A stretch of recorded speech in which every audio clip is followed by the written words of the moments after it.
Bem, amigos, sejam bem-vindos, né? Bom dia, boa tarde, boa noite, dependendo aí da hora que você for assistir a nossa aula.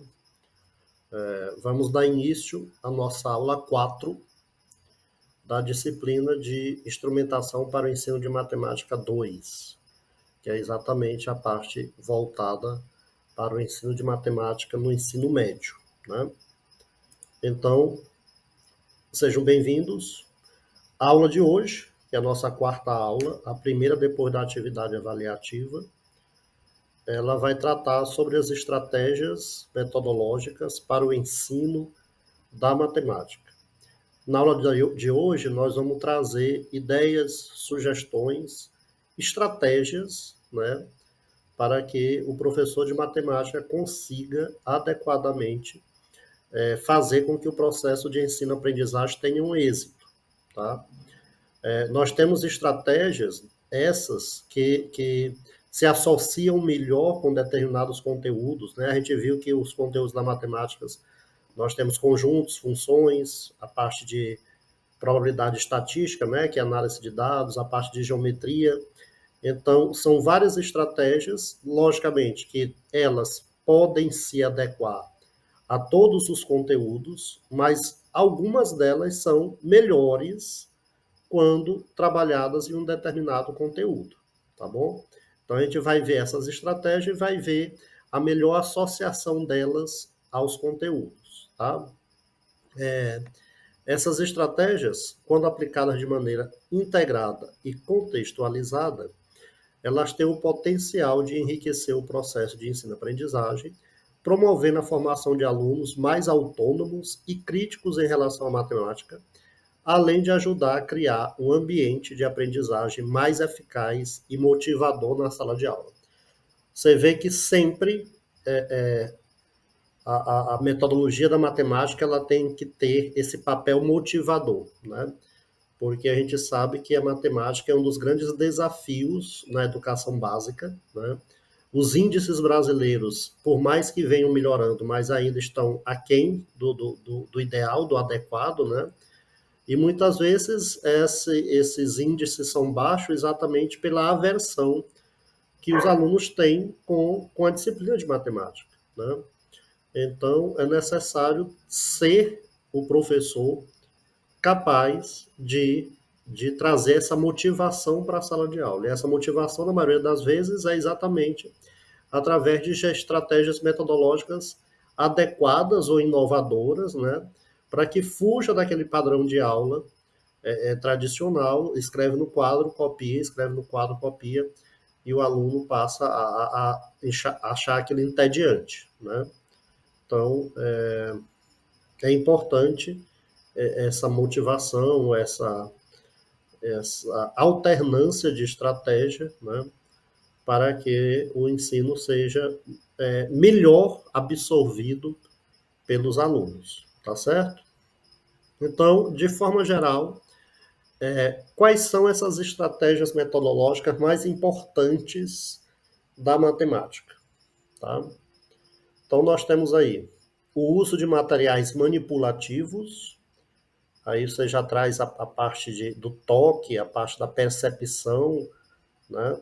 Aí você tem também a aprendizagem baseada em problemas, que inclusive aí é uma sigla, gente, ABP, né? Aprendizagem baseada em problemas, tá? Que é quando você traz situações, problemas que após a formação daquele saber, daquele conhecimento, o aluno seja capaz de responder, tá?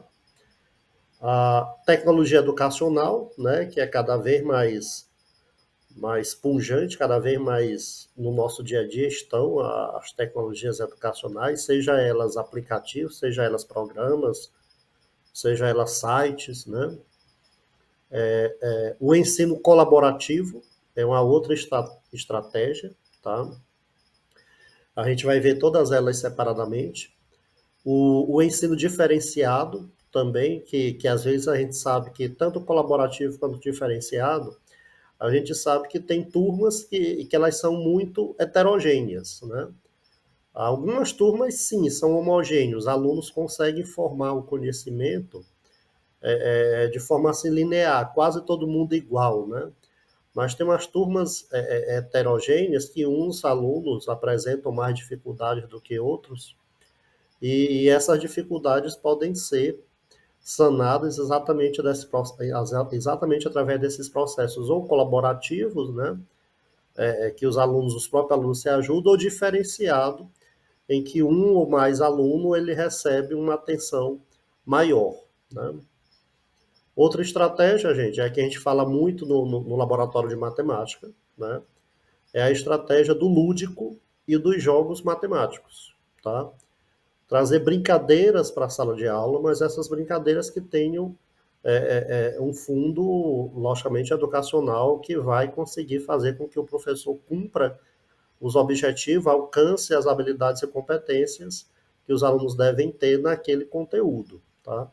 Então, o lúdico talvez seja uma das melhores estratégias de matemática, porque ela é aquela estratégia que mais motiva, vamos dizer assim. Como a gente viu no slide anterior, que era importante o fator motivador, acredito que o lúdico seja uma das que mais motiva, tá?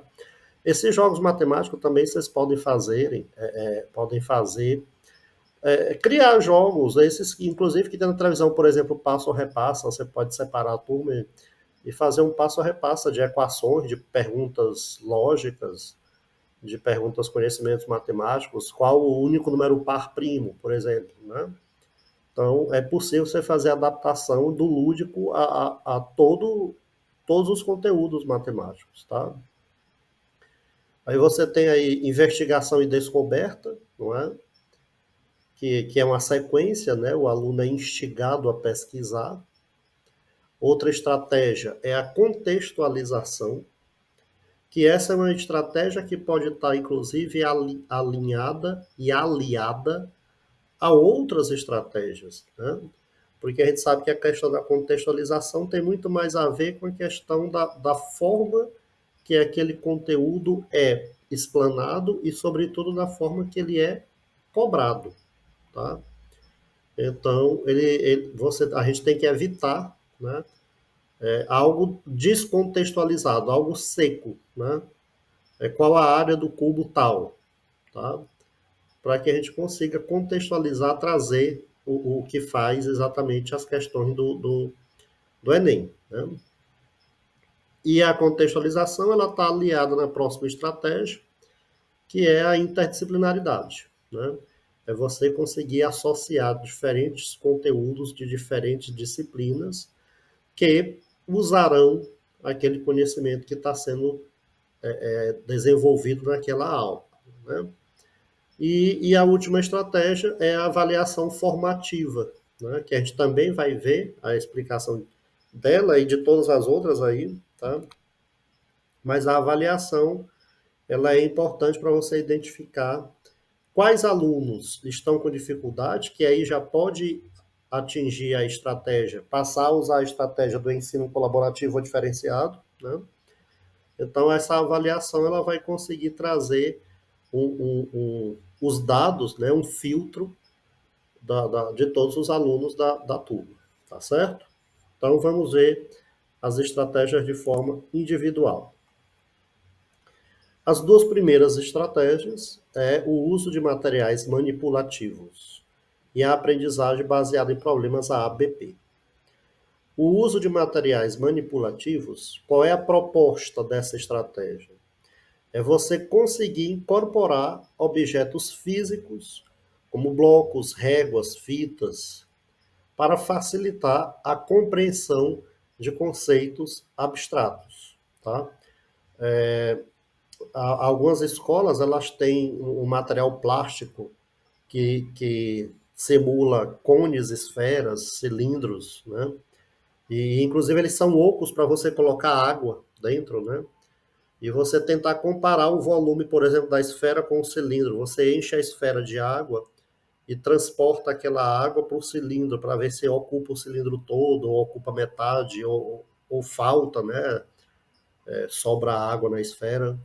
Então você consegue, através do uso de materiais manipulativos, fazer esse estudo, né, comparativo entre os objetos, tá? Então, essa é a função dessa estratégia. A ABP, que é a segunda estratégia, ela vai exatamente no sentido de utilizar problemas do mundo real para instigar o raciocínio e a aplicação dos conceitos matemáticos, tá? Às vezes você tem um conteúdo específico da matemática que até aquele ponto em que foi trabalhado, ele não é suficiente para responder um tipo de problema que pode ser proposto no próximo capítulo do livro, né? É um conhecimento que o aluno ainda não tem. Por exemplo, habitualmente você começa o estudo da trigonometria com os ângulos notáveis, 30, 45, 60, 90, né? E quando aparece uma questão em que o ângulo não é notável, por exemplo, vai aparecer um ângulo 75, aí você já vai ter que ter uma outra estratégia, que ou é usar aquelas fórmulas de soma, né? Soma de seno, soma de cosseno, soma de ângulos. No 75, por exemplo, você pode usar o 30 com 45, ou então você vai usar a tabela, né? Que existe a tabela de seno, cosseno e tangente de todos os ângulos, né? Ou pelo menos até 180, que logicamente é uma coisa que você não vai decorar, até porque não é mais nenhum método tradicional, aqui dali vai servir como um instrumento realmente de pesquisa, de informação para a questão. O aluno pode ter acesso aqui dali, ou a tabela completa, ou apenas aos dados dos ângulos envolvidos na questão, né? Mas a partir daí você vê que o aluno deixou de ter aquela necessidade de aprender o seno, cosseno e tangente dos ângulos notáveis e passou a conseguir trabalhar com outros ângulos diferentes, mesmo sem a necessidade de aprender, de decorar, vamos dizer aqui, assim, a tabela completa, tá? Então, você vê que é um conteúdo novo, um problema novo que surgiu, que ele precisa necessariamente criar uma ideia nova, criar um conhecimento novo, além daquele que ele já tinha, que eram os ângulos notáveis, para poder resolver essa nova situação que apareceu, tá bom? Então, aí é a proposta da ABP. Vamos seguindo. A próxima estratégia citada é a tecnologia educacional, que a gente sabe que hoje é realidade, né? Nós já temos até mesmo robôs, IA, programação de chat que facilita muito, mas a gente tem que, como educador, saber também o limite, né? Filtrar o limite dessas ferramentas, porque às vezes já torna algo tão robótico, porque o aluno já pesquisa a resposta e ele nem formou o conhecimento, a resposta já foi dada para ele ali automaticamente, né? Então, a gente sabe da importância da tecnologia, sabe da importância desse software, dessas inteligências artificiais, mas aí também tem que saber como trabalhar com elas, né?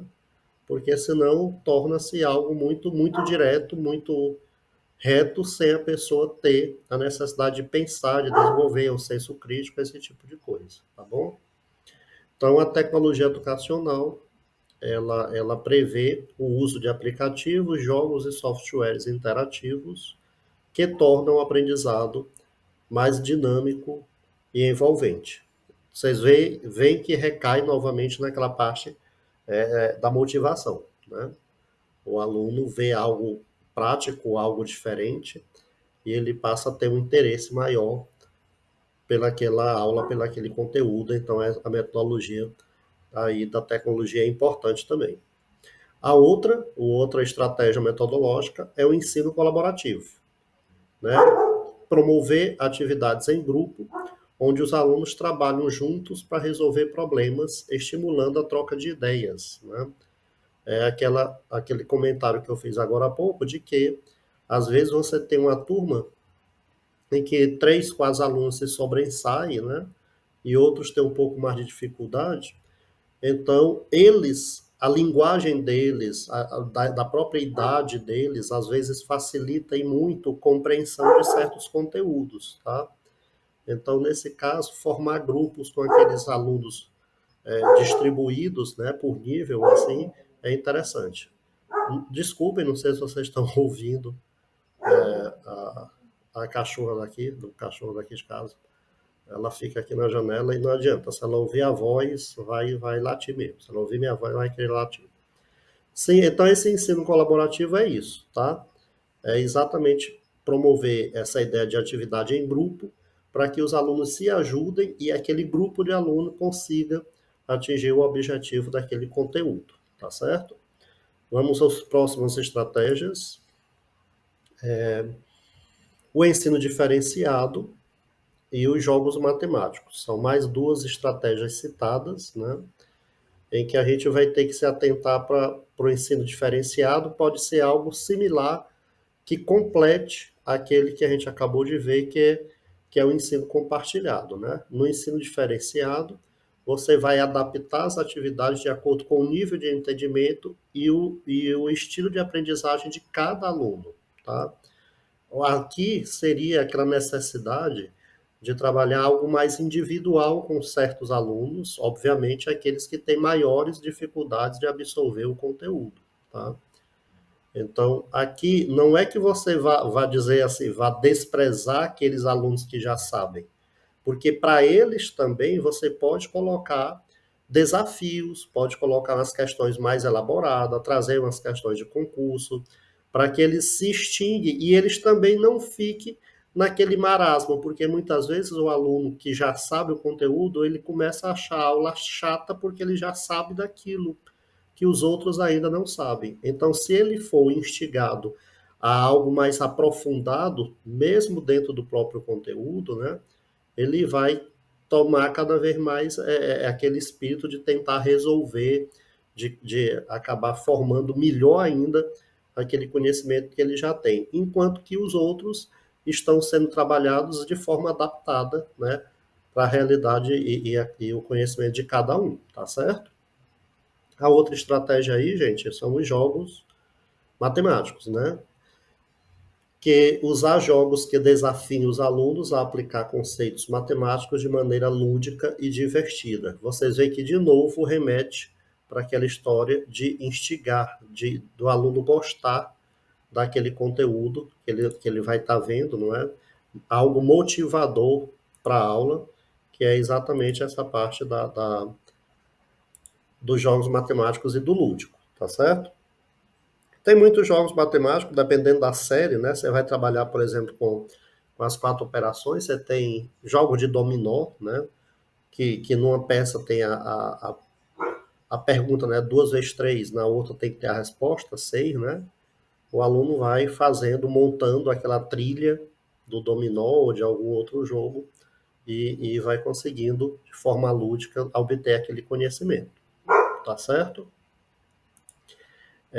Mais duas estratégias, a investigação e a descoberta e a contextualização. A investigação e a descoberta, qual é a função dela? É exatamente estimular os alunos a explorarem e descobrirem conceitos matemáticos por meio de questionamentos e experimentos, tá? É aquela história da pesquisa, tá bom? A pesquisa que o aluno é motivado a fazer, você traz um tema, ou você traz uma questão, então a investigação e a descoberta, ela é a função de estimular os alunos a explorarem e descobrirem conceitos matemáticos por meio de questionamentos e experimentos. Exatamente a parte de pesquisa, né? Você pode pedir para o aluno pesquisar um conteúdo ou pedir para o aluno pesquisar a resolução de uma questão mais aprofundada, a resolução de um desafio, né? Então aí o aluno vai investigar e vai descobrir. E essa descoberta, às vezes, ela também pode ser trabalhada com a turma, porque grupos diferentes pesquisam questões ou conteúdos diferentes e repassam à turma aquela descoberta feita, certo? Outra estratégia, gente, é a contextualização, que é relacionar a matemática às situações do cotidiano, tornando os conteúdos mais significativos, né? Que a gente comentou lá na listagem das estratégias, que com o advento do Enem, essa estratégia é cada vez mais usada e, na verdade, ela é uma estratégia que pode se aliar e se alinhar a outras estratégias, tá certo? Você vê aí que é possível aliar ela, inclusive, à estratégia da investigação e descoberta, porque a proposta de pesquisa, a proposta de investigação que é passada para a turma ou para os grupos de aluno, ela pode ser uma proposta contextualizada, tá certo? Então, é uma estratégia usada, não sozinha, mas ela é uma estratégia que pode ser usada junto com outras das estratégias anteriores, tá bom? Vamos seguir as estratégias. Você tem as duas últimas dessa nossa listagem, tá, gente? Que é a interdisciplinaridade e a avaliação formativa, tá bom? A interdisciplinaridade, ela tem a função de integrar a matemática a outras disciplinas, mostrando sua aplicabilidade em diferentes contextos, né? Muitas vezes a gente escuta dos alunos: para que é que eu vou usar isso? Onde é que eu vou usar isso na vida? Nunca usei função quadrática, por exemplo, né? E a gente consegue, através da estratégia de interdisciplinaridade, mostrar a aplicação daquele conhecimento em outra disciplina, tá? Você tem lá na geometria, ou na geografia, você tem aquela parte de escalas, né? Tem na física, é muita matemática, né? Você tem a questão de transformação de temperatura, então você tem na química também bastante matemática, tá? Então, até no português você tem aqueles números ordinais, né? Então, é possível e é salutar e é muito útil que a gente consiga fazer esse link da matemática com outras disciplinas através da interdisciplinaridade, tá certo? E a última estratégia citada, que é a avaliação formativa, que utiliza avaliações contínuas para entender o progresso dos alunos e ajustar as estratégias de ensino conforme necessário, tá? Muitas vezes a gente sabe que os professores eles optam por fazer uma avaliação que ela não é quantitativa, né? Ela não é aquela prova mensal e aquela prova bimestral valendo 10, e sim ela é contínua e qualitativa, tá? Em que o professor vai percebendo o rendimento do aluno, o crescimento dele dentro da disciplina, o conhecimento que ele está conseguindo formar e verificando quais são as melhores estratégias entre todas essas citadas ou até mesmo entre outras que possam existir ou aparecer, para que ele consiga otimizar o processo de ensino-aprendizagem, tá certo? Então, o professor ele pode, através da avaliação formativa, verificar uma sequência gradativa de objetivos para determinado conteúdo, né? E a partir dessa sequência gradativa, ele verificar após 3, 4 aulas, após uma semana, após uma quinzena, se aqueles objetivos foram atingidos, tá? Por exemplo, você tem uma equação, você vai estudar função quadrática, né? Então, o primeiro passo é você reconhecer as características da função quadrática, que é aquela ax2 mais bx mais c. Você tem que entender por que o a nunca pode ser zero, porque senão ela volta a ser uma função afim, né, de primeiro grau. O b e o c, elas podem ser zero, então que tipo que elas vão ter, que raiz ela vai ter, o que é a raiz, que é exatamente o zero da função, né? Depois você vai ter que progredir para quê? Para o estudo do gráfico, o estudo da obtenção da raiz através da fórmula de Bhaskara. Depois você vai ter que ver a questão daquela curvatura, não é? O vértice da parábola. Então você vê que o conteúdo de funções quadráticas ele tem uma sequência, tá? E às vezes você precisa de 1, 2 aulas para determinado pedaço desse conteúdo, aí 2, 3 para outro pedaço, até chegar no final, você vai conseguindo verificar o crescimento da turma através de aplicação de avaliação contínua para que você consiga ver se está bom, se está onde você quer, se o objetivo está sendo atingido, tá bom? Aí nós vamos trazer agora, gente, associar algumas dessas estratégias com alguns dos principais conteúdos que compõem a Base Nacional Comum Curricular da Matemática no ensino médio, tá? Então, a primeira que nós temos aí, o primeiro conteúdo que nós temos é a geometria. E a geometria, ela pode muito bem ser utilizada a estratégia de materiais manipulativos, tá? Talvez seja a melhor associação de estratégia com conteúdo, a geometria com materiais manipulativos. Aí aqui nós temos 4 situações, né? O uso do bloco de montar, com qual atividade? Os alunos podem construir formas geométricas, cubo, pirâmide, prisma, usando esses blocos, né? Tipo aquele bloco de encaixar, não é? Lego, né? O objetivo dessa atividade: compreender as propriedades das formas, como faces, arestas, vértices. Dá para perceber, contar quantas tem, né?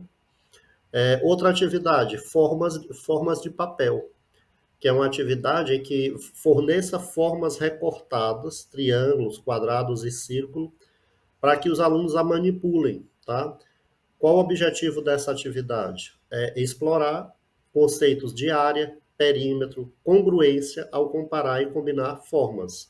Você pode colocar, por exemplo, 2 triângulos e eles encaixados de uma certa forma, eles podem virar um quadrilátero, né? Então ele vai perceber exatamente a formação. Dois triângulos retângulos, tipo esse azulzinho que aparece aí no canto do slide. 2 triângulos retângulos dele, eles encaixados pela hipotenusa aí, eles viram um quadrado, né? Então também é possível você formar outros conhecimentos a partir dessas formas de papel e dessa comparação, tá bom? GeoGebra e outros softwares interativos, também é um material manipulativo a ser usado no ensino da geometria. Qual atividade? Utilize aplicativos que permitem a construção e manipulação de figuras geométricas. Objetivo: visualizar transformações, translações, rotações e reflexões e as propriedades das figuras, né? A outra é uma atividade com origami, aqui já é algo bem lúdico, né?